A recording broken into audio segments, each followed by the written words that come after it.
Eisenhower overthrew the conservative nationalist government of Iran with a military coup. He overthrew the first and last democratic government in Guatemala by military coup and invasion, leading to years of, in Iran it led to 25 years of brutal dictatorship, finally overthrown in '79. In Guatemala it led to massive atrocities, which are still continuing. That's after almost 50 years.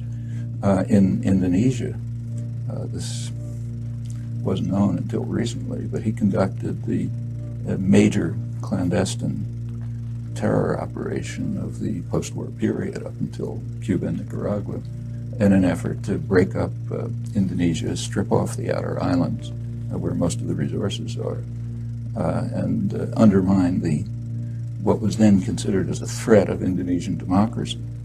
Indonesia was too free and open. It was allowing a political party of the poor to participate, and they were gaining a lot of ground, so that Eisenhower supported and helped instigate a military rebellion in the outer islands.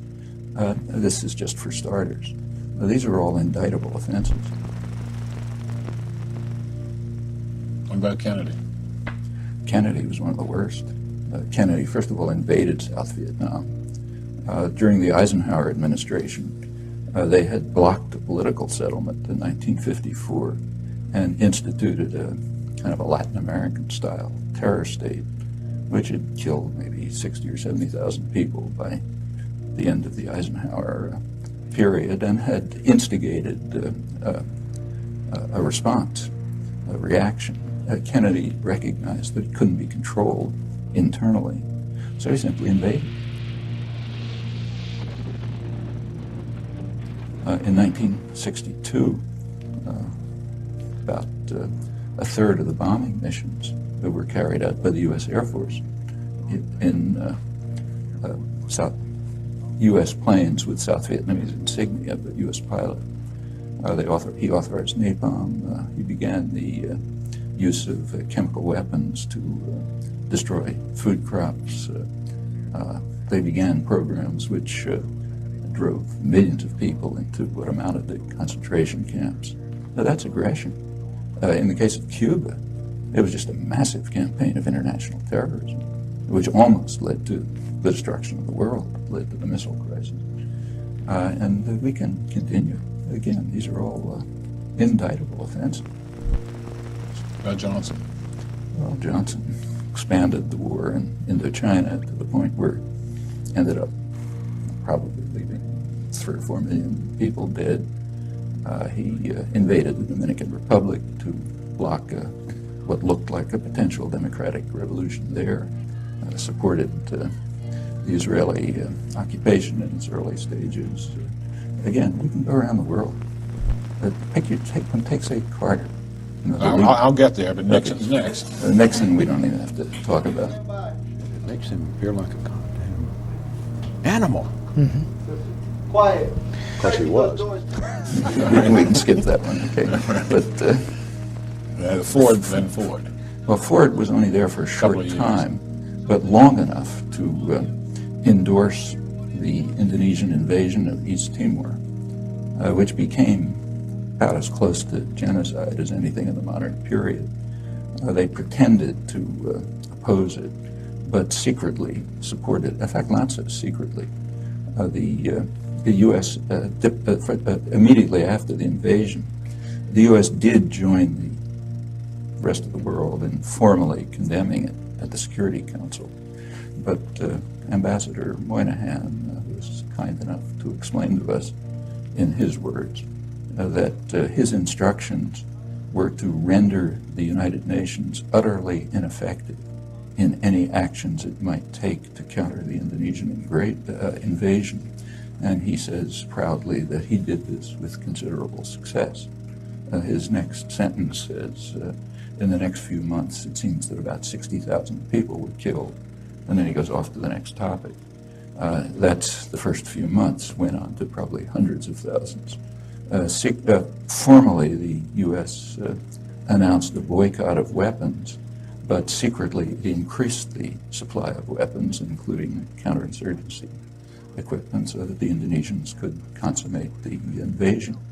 That's just a short period in office, but that's indictable. Seriously, in fact, that's a major war crime. Carter increased, as the Indonesian atrocities were increasing. They peaked in 1978. Carter's flow of weapons to Indonesia increased when Congress imposed human rights restrictions. By then, there was a human rights movement in Congress to block the flow of advanced weaponry to Indonesia. Carter arranged through Mondale, vice president, to get Israel to send U.S. Skyhawks to Indonesia to enable Indonesia to complete what turned out to be near genocide, killing maybe a quarter of the population or something. In the Middle East, Carter just won the Nobel Prize. His great achievement was the Camp David agreements. The Camp David agreements are presented as a diplomatic triumph for the United States. In fact, they were a diplomatic catastrophe. At Camp David, the United States and Israel accepted, finally, Egypt's 1971 offer, which they had then, the U.S. had rejected at the time, except that now it was worse from the U.S.-Israeli point of view because it included the Palestinians. In order to get Israel to accept Egypt's 1971 offer, after a major war and atrocities and so on, Carter raised aid, military and other aid to Israel, to more than 50% of total aid worldwide. Israel used it at once in exactly the way they said they were going to do, as every sane person knew, as an opportunity to attack their northern neighbor, first in 1978, then in 1982, and to increase integration of the occupied territories. And that's for starters. We can continue. Reagan?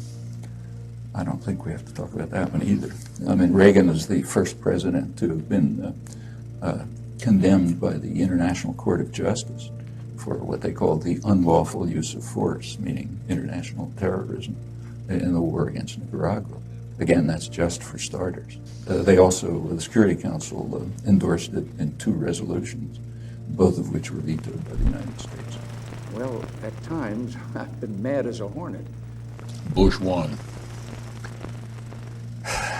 Well, we can begin with the invasion of Panama.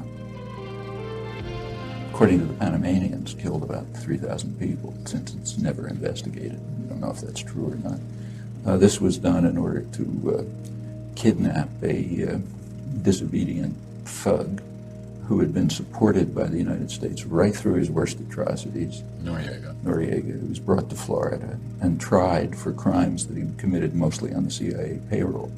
Okay, that's aggression. We could go into the details of the war in Iraq, but there were plainly opportunities for, they might not have worked, we don't know, but there were opportunities for diplomatic settlement, which the Bush administration refused to consider. And incidentally, the press would not report, with a single exception, and Long Island Newsday, which did report the whole story throughout accurately, and is the only newspaper in the country to have done so. The Bush administration then did attack, and the attack was carried out in a manner which is criminal under the laws of war. They attacked infrastructure. I mean, if you attack New York City and you destroy the electrical system, the power system, the sewage systems, and so on, that amounts to biological warfare, and that's the nature of the attack. Then came a sanctions regime, which it's mostly Clinton, but began with Bush, which is, by conservative estimates, killed hundreds of thousands of people while strengthening Saddam Hussein. That takes us off to Clinton. We can run through it. Well, we can run through that one case suffices. All right. But there are plenty of others. Bush too? Let's go on with Clinton. Okay. And one of Clinton's minor escapades, very minor, was sending a couple of cruise missiles to the Sudan to destroy what they knew to be a pharmaceutical plant. There was no intelligence failure. According to the only estimates we have from the German ambassador and the regional director of Near East Foundation, who does field work in Sudan, both of them estimate several tens of thousands of deaths from one cruise missile attack. It's pretty serious. If somebody did that to us, we'd regard it as bad news. And again, we can continue. In the Middle East, for example, Clinton began by declaring past UN resolutions, in the words of his administration, obsolete and anachronistic. Okay, so we're finished with that. No more international law. Then comes a period called the peace process, except that during the peace process, Israeli settlement, which means settlement paid for by the U.S. taxpayer and supported by U.S. military aid and diplomacy, continually increased. The most extreme year was Clinton's last year, the highest level of settlement, the highest since 1992. Meanwhile, the territories were cantonized, broken up into small regions with infrastructure projects and new settlement. I don't know what you call that, but it's under military occupation. And if anyone else was doing it, we'd call it a war crime. And again, we can continue. Bush 2, I don't think we have to discuss.